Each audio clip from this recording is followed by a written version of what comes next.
All right, we're gonna just go out here, see if this thing will start. It's been 30 degrees. It was 28 last night. See how the carburetor likes the cold and if it wants to crank and get going.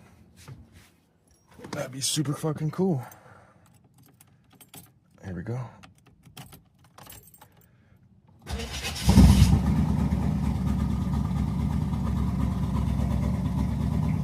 I think we got us a runner. I played with the timing yesterday.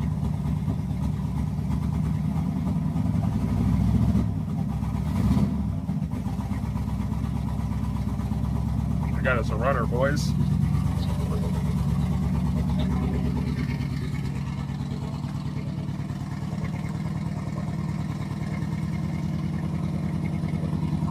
Got some fuel injector cleaner in there, blowing out a little bit of smoke on those rings.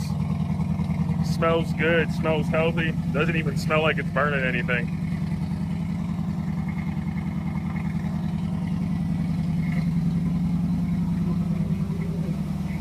We got an idle circuit.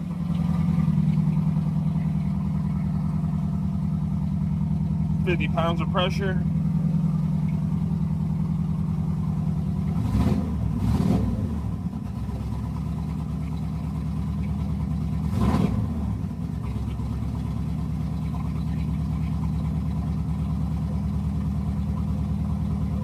We got a runner.